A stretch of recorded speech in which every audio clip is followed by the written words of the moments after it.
El primer tema que quiero que veamos y que tratemos, recordemos incluso, es el tema de circuitos eléctricos. Ustedes van a poder apreciar acá algunos conceptos que están muy generales. Me imagino que la mayoría los conoce, pero los menciono acá brevemente.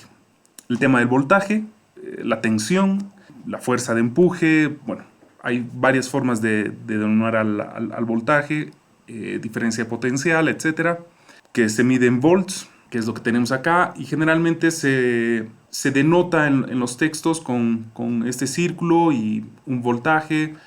Si es alterno, ponen una onda; si es continuo, a veces ponen un par de líneas. El tema de la corriente, que es el flujo de electrones, su unidad de medida es el amperio, y eventualmente vamos a encontrar que hay generadores de corriente y los representan lo propio con un circulito y una flecha.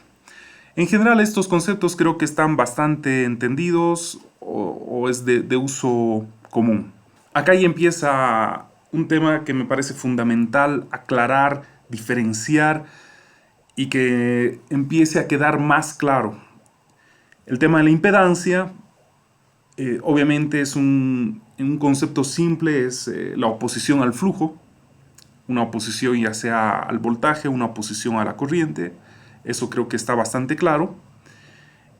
Lo que no suele estar muy claro o muy bien definido es que la impedancia, hablando matemáticamente, es una expresión compleja. Compleja en el sentido que va a tener una parte real y tiene una parte imaginaria. Z, que se suele denominar a la impedancia, va a ser igual a R, que es la parte resistiva, más JX, que sería la parte reactiva. La parte resistiva no contempla imaginarios, es la parte real, y lo que contempla imaginario, que es lo que acompaña a la J, es la X, la parte reactiva. Generalmente en electrónica se denota con J y no con I, para no confundir con la I de corriente. ¿Ya? Entonces va a ser muy común que en vez de la I se use la J para describir a la parte imaginaria, por lo menos en electrónica. Y obviamente la parte reactiva, como tiene el imaginario, en la práctica o directamente, para hablar en un término coloquial, significa que es una impedancia que va a depender de la frecuencia. Para algunas frecuencias la impedancia va a actuar, va a haber una oposición al flujo, y para otras frecuencias no va a haber esa oposición al flujo. La parte resistiva pura, que básicamente es una oposición para todas las frecuencias, bueno, su unidad es el ohm y son las clásicas resistencias que uno puede encontrar en fotos, en textos, en imágenes cuando uno busca en el Google, etc. Básicamente lo que van a hacer es oponerse al flujo, pero como ustedes entenderán, no puede haber una pérdida de energía. Físicamente siempre hemos hablado de la conservación de la energía, ¿no? De que la energía no se pierde, se transforma. Entonces básicamente una resistencia al oponerse, lo que va a hacer es generar calor. Está transformando esa energía eléctrica en energía calórica. No por nada, dentro de otras cosas, los equipos se calientan. El ohmio es su unidad de medida. Ahora, la parte reactiva de la impedancia, por lo menos en una forma pasiva en la electrónica, viene dada o está compuesta por dos instancias.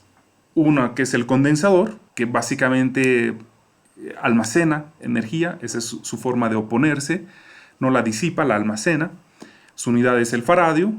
Y el inductor o la bobina, que también pertenece a esta parte reactiva de la impedancia. Lo que hace es crear un campo magnético alrededor. Su unidad es el henrio, y bueno, estos dos elementos forman la impedancia reactiva. Ahí uno empieza a entender, bueno, estos elementos nos van a ayudar en una primera instancia o como una primera aproximación práctica a hacer filtros, porque uno se va a oponer a ciertas frecuencias y el otro se va a oponer a otras frecuencias. Tenemos transformadores, clásicamente son dos inductores, dos bobinas, y tienen la función de adaptar o cambiar ya sea la impedancia completa, el voltaje o la corriente o todo, ¿no? Ya sea aumentando o ya sea disminuyendo. Obviamente tiene también otras funciones, pero por ahora no nos interesa, ¿no? Por lo menos para la etapa de diseño de cajas. Finalmente, el concepto de movilidad no es que exista un elemento como tal de movilidad que al contrario de la impedancia facilita el flujo, pero generalmente movilidad se va a encontrar como el término de lo contrario a la resistencia o a la impedancia. Es decir, 1 sobre ohm, sobre ya sea la resistencia pura o ya sea sobre la impedancia completa. Acá ustedes van a poder hallar una tablita que he elaborado para que sea un resumen de los elementos con los cuales nos podemos encontrar en la parte electrónica, con el símbolo con el que uno suele encontrarse. Habla un poco del comportamiento, ya sea transitorio o ya sea estacionario. Por si acaso, cuando hallen este tipo de terminología de transitorio o de estacionario, se refiere básicamente a si tienen una acción inmediata en el tiempo o qué es lo que pasa en breves periodos de tiempo para que empiecen a funcionar. Simplemente para que tengan una idea. Un inductor en estado estacionario significa cuando ya empieza a actuar, se lo maneja básicamente con constantes.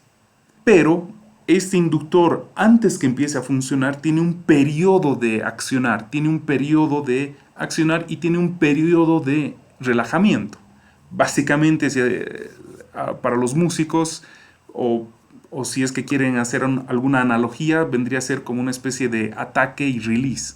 Entonces, en esos periodos de tiempo, su accionar no es constante, depende del tiempo. Por eso es que van a ustedes encontrar que el inductor y el condensador en comportamiento transitorio básicamente tienen una variación en el tiempo. Por lo tanto, o integran o dividen, no son constantes. Sin embargo, en la práctica esos valores no suelen interesar. Lo que nos interesan son los valores constantes, porque son cuando están actuando. Esto simplemente lo dejo para un poco se tenga la cultura general. Y obviamente también acá hay un transformador, como suele más o menos estar representado, en el cual va a haber un voltaje 1, va a pasar a un voltaje 2, una corriente 1 va a pasar a una corriente 2, y va a haber un factor de transformación de un lado al otro. Estos más o menos son los conceptos que vamos a estar manejando en términos de la parte electrónica.